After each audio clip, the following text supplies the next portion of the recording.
नाज़रीन ग्रामी, हज़रत अली रज़ी अल्लाह अन्हु ने इरशाद फरमाया कि 3 चीज़ें आदमी की अक्ल का इम्तिहान होती हैं। एक माल व दौलत, दूसरी हुकूमत और तीसरी मुसीबत। माल व दौलत जो है वो अल्लाह रब्बुल इज़्ज़त की तरफ से नेमत भी है और हर परेशानी का बाइस भी है। अगर तो ये माल इंसान जायज़ तरीके से कमाए, हलाल तरीके से कमाए और नेकी वाले रास्ते पर खर्च करे तो वही माल वो जो कमाता है उसके लिए आराम का बाइस बन जाता है। माल और दौलत जो है वो इंसान के लिए दुनिया के अंदर बाइस से इज़्ज़त और आखिरत के अंदर बाइस से निजात और बाइस से कामयाबी होगा। जैसा कि कुरान मजीद में इरशाद है कि ये माल और दौलत और औलाद जो है ये तो दुनिया की खूबसूरती है। और हज़ूर अकरम सल्लल्लाहु अलैहि वसल्लम ने इरशाद फरमाया कि क़यामत के दिन जो 5 सवाल होंगे उनमें एक सवाल ये भी होगा कि ए इंसान, तूने अपने माल को कैसे कमाया और कहाँ खर्च किया। तो इसका जवाब देने के बगैर इंसान को कोई चारा नहीं होगा। तो इसलिए इंसान को चाहिए कि वो माल जायज़ और हलाल तरीके से कमाए और अच्छे और नेक रास्ते पर खर्च करे।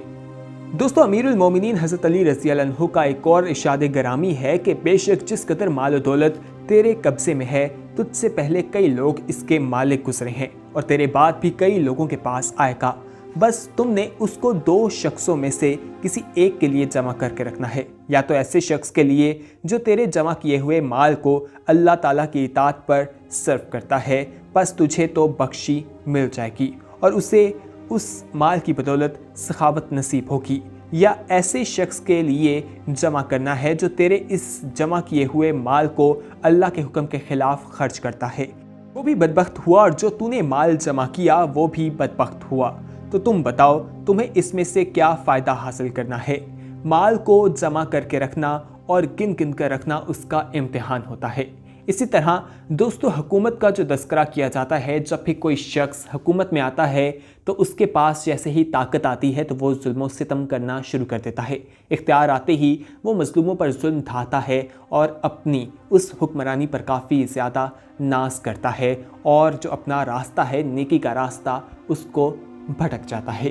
दोस्तों, माल और दौलत इंसान की आजमाइश का ज़रिया किस तरह से है, इस बारे में भी आपको बताते हैं। कुरान में अल्लाह ताला ने किस आयत में इसका जिक्र किया है, तमाम तफसीलात आप तक पहुंचाएंगे। मगर मज़ीद तफसीलात में जाने से पहले आपको एक याद दहानी करवाना चाहते हैं कि अगर आपने अभी तक हमारा चैनल सब्सक्राइब नहीं किया तो फौरी तौर पर सब्सक्राइब कीजिए, साथ ही बेल आइकॉन पर क्लिक करें ताकि मज़ीद आने वाली वीडियोस जो हम वक्तन फ़वक्तन आपके लिए इस चैनल पर अपलोड करते रहते हैं वो आपको वक्त पर मिल सकें और आप उनसे मुस्तफ़ीद होते रहें। नाज़रीन गिरामी, सूरह मुनाफिकून में अल्लाह ताला ने फरमाया, मोमिनो, तुम्हारा माल और औलाद तुमको खुदा की याद से गाफिल ना करते और जो ऐसा करेगा तो वो लोग खसारा उठाने वाले हैं। मुनाफिकीन के जिक्र के फौरी बाद अहले ईमान को ये तंबीह कर दी कि माल और दौलत की मोहब्बत तुम पर इतनी गालिब ना आ जाए कि तुम अल्लाह के जिक्र से गाफिल हो जाओ। नफाक का असल सबब दुनिया से मोहब्बत होता है। अब्दुल्ला बिन अबी का मामला तो कदरे मुख्तलिफ था। वो तो इब्तिदा से ही इस पर ईमान लाते थे, उनके पास इसके सिवा कोई और चारा न था और उसने हज़ूर अकरम सल्लल्लाहु अलैहि वसल्लम के मुकाम मर्तबे और बरतरी को दिल से कभी तस्लीम नहीं किया था। लेकिन दीगर मुनाफिकीन की अक्सरियत का हाल ये था कि उन्हें नफाक का रोग दुनिया से बेकैद मोहब्बत की वजह से लाहक हो गया था। ईमान तो वो सही मानों में लाते थे, मगर फिर जब दीन के अमली तकाजे सामने आए तो अल्लाह की राह में जहाद और इन्फाक की बात हुई तो फिर पसपाई का सफ़र शुरू कर दिया। उन्होंने राह हक में ख़तरनाक मोल लेने और कुर्बानियाँ पेश करने की बजाय जानो माल बचाने के लिए यहूद के साथ ताल्लुकात इस्तवार किए और जब माल और दौलत ने उन्हें अल्लाह की याद से गाफिल कर दिया तो अपनी हकीकत और हस्ती की हकीकत भुला दी, ईमानी हक़ाइक़ से मुँह फेर लिया। इस्लाम ये कहता है कि इंसान अल्लाह का बंदा है, उसको यहाँ जो ज़िंदगी मिली है वो इम्तिहान और आजमाइश के लिए है। दुनिया की आर्जी कामयाबी या नाकामी भी अल्लाह इम्तिहान के लिए इंसान को देता है। असल कामयाबी आखिरत की कामयाबी और हकीकी नाकामी वहाँ की नाकामी है। दुनिया का अलमिया ये है कि वो इस दुनिया की कामयाबी को देखते हैं। अलमिया ये है कि वो रजब अपनी हकीकत और अंजाम से गाफिल हो जाता है तो फिर दुनिया ही उसको तरजीह बन जाती है। दुनिया बनाने के लिए आखिरत की कामयाबी को फरामोश कर देता है। ये सख्त नादानी की बात है। उस शख्स ने ज़्यादा अहमक कोई नहीं जो दुनिया की चंद रोज़ा ज़िंदगी की खातिर अपनी दायमी ज़िंदगी का नुकसान करने के लिए तैयार हो जाता है। दुनिया तो धोखे का समा है, ये इंसान को अपने अंदर गुम कर देती है। آدمی کے لیے ضروری ہے کہ وہ شعوری طور پر کوشش کرے کہ ایمان حقائق ذہن میں تازہ رکھے، ورنہ تو دنیا ہی کے حقیر مفادات اور مسائل میں غرق ہو کر اپنی عاقبیت برباد کر ڈالے گا۔ انسان کو دنیا میں اللہ کے یاد سے غافل کرنے والی چیزوں میں سب سے نمایاں مال و دولت ہیں۔ ان میں بڑی کشش رکھی گئی ہے، یہی تو امتحان ہے۔ بالعموم مال و دولت، دنیا اور رشتے جو ہیں، اس کی محبت آدمی کو اپنے انجام سے غافل کر دیتی ہے اور وہ دنیا ہی کا اسیر ہو کر رہ جاتا ہے۔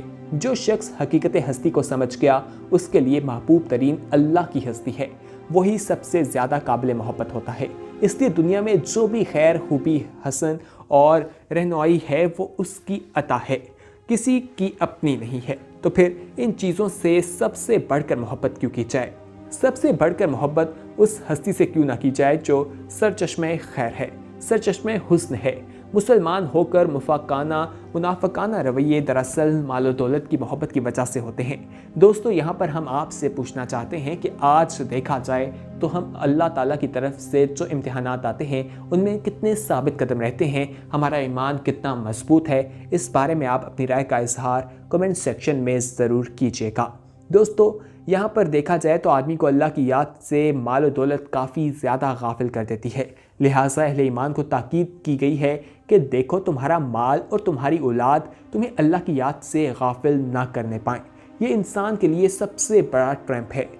دوستو، اسی طرح یہاں پر آپ کو یہ بھی بتا دیں کہ قرآن مجید کی صورت میں اس مضمون کو مزید کھولا گیا ہے اور صاف فرما دیا گیا ہے کہ تمہارے حال اور تمہاری اولاد جو ہیں وہ تمہارے لیے فتنہ ہیں، یعنی کہ بتا دیا ہے صاف طور پر کہ یہ تمہیں فتنے کی طرف لے جائیں گے، یہ تمہاری کمزوریاں ہیں، اللہ ان کے ذریعے تمہیں آزما رہا ہے، یہاں ہی سے تم آزمائش میں ناکام ہوتے ہو اور کامیاب ہوتے ہو۔ آج اگر دنیا میں دیکھا جائے تو اللہ کی طرف سے جتنی بھی آزمائش آتی ہے، لوگ ان میں ہمیں ناکام ہی دکھائی دیتے ہیں، کیونکہ ایمان جو ہے وہ ہمارا کمزور ہو چکا ہے۔ جب آدمی پر حسب مال اولاد غالب آ جائے، اسے دنیا پرستی اپنے جال میں پھنسا لیتی ہے، تو اس کا ذہن یہ بن جاتا ہے کہ موت کا تذکرہ کرو ہی نہیں، اس سے لذت دنیا میں رکاوٹ آتی ہے، بہتر ہے کہ کسی اور دلچسپی کے اندر مگن رہو۔ آج ساری دنیا اس فکر پر چل رہی ہے، لوگوں کی زندگی میں ایسی چیزیں داخل ہو گئی ہیں جو اللہ کی یاد کو اور زیادہ بھلانے کا اسے عادی کر دیتی ہے۔ اللہ تعالیٰ نے ہمیں اپنی یاد کے لیے 5 وقت نماز کا تحفہ دیا ہے، تاکہ ہم دن میں 5 وقت دنیا سے ناتا توڑ کر اس کے حضور حاضر ہو جائیں۔ نماز سب سے بڑی یاد دہانی ہے، اس لیے فرمایا کہ نماز قائم کرو میری یاد کے لیے۔ نماز کے علاوہ اور اوقات بھی ہیں، کھڑے بیٹھے لیٹے کثرت سے اللہ کا ذکر کرتے رہنا، تاکہ اس غفلت سے نکل سکیں۔ غفلت سے شیطان کو حملہ آور ہونے کا موقع ملتا ہے۔ نماز غفلت کا علاج ہے اور علاج کے مقابلے میں ایک مضبوط ہتھیار ہے، بشرطیہ اس کو پوری خشوع اور خضوع اور حضوری کی کیفیت طاری کر کے پڑھا جائے۔ اور آگے فرمایا، اور جو ایسا کرے گا تو وہ لوگ خسارہ اٹھانے والے ہیں، یعنی جو شخص مال و دولت کی وجہ سے اور دنیا کی محبت کی وجہ سے اللہ سے غافل ہوگا تو وہ سخت خسارے میں پڑ جائے گا۔ آگے فرمایا، اور جو مال ہم نے تم کو دیا اس میں سے اس وقت سے بیشتر خرچ کر لو کہ تم میں سے کسی کی موت آ جائے اور اس وقت کہنے لگے کہ اے میرے پروردگار، تو نے مجھے تھوڑی سی اور مہلت کیوں نہ دی تاکہ میں خیرات کر لیتا اور نیک لوگوں میں داخل ہو جاتا۔ یعنی جو مال و دولت تمہیں اللہ نے عطا کیا ہے اسے اللہ کی راہ میں خرچ کرو، یہ انفاق تمہارے حق میں بہت بہتر ہے۔ نفاق ایک مرض ہے جس کا بہت بڑا سبب حسب مال ہے۔ نفاق کا علاج انفاق ہے، نفاق سے بچاؤ اور دنیا کی محبت کو دل سے نکالنے کے لیے زیادہ سے زیادہ مال خرچ کرو، اللہ کی راہ میں مال خرچ کرو۔ مال اور اولاد کی محبت کی وجہ سے تم اللہ کی یاد سے غافل ہو رہے ہو، اس چیز کو اپنے ذہن میں رکھو، اور جتنا تم اللہ کی راہ میں خرچ کرو گے اتنا ہی تمہارے لیے بہتر ہے، تم دنیا اور آخرت دونوں میں کامیابی حاصل کرتے جاؤ گے۔ تو دوستو، انسان کے لیے اللہ تعالیٰ نے جو 3 چیزیں آدمیوں کے عقل کا امتحان کے لیے رکھی ہیں وہ یہ ہیں مال و دولت، حکومت اور مصیبت۔ ان تمام انفارمیشن کو ہم نے آپ تک پہنچایا ہے اور آپ کی ذمہ داری ہے کہ اسے آگے بھی شیئر کریں، کیونکہ اچھی بات دوسروں تک پہنچانا ایک صدقہ جاریہ ہے۔ اگر آپ نے ابھی تک ہمارا چینل سبسکرائب نہیں کیا اور آپ ہمارے سبسکرائبر نہیں بنے تو فوری طور پر ہمارا چینل سبسکرائب کیجئے۔ اس کا طریقہ کار یہ ہے کہ نیچے نظر آنے والے ریڈ کلر کے سبسکرپشن کے بٹن پر کلک کرنے کے بعد آپ ہمارے سبسکرائبر بن جائیں گے، ساتھ ہی بیل آئیکن پر کلک کریں تاکہ مزید آنے والی ویڈیوز جو ہم وقتاً فوقتاً آپ کے لیے اس چینل پر اپلوڈ کرتے رہتے ہیں وہ آپ کو وقت پر مل سکیں۔ दोस्तों अगली वीडियो तक हमें दीजिए इजाज़त। इस वीडियो को लाइक शेयर और कमेंट करना ना भूलिए। अल्लाह हाफिज़।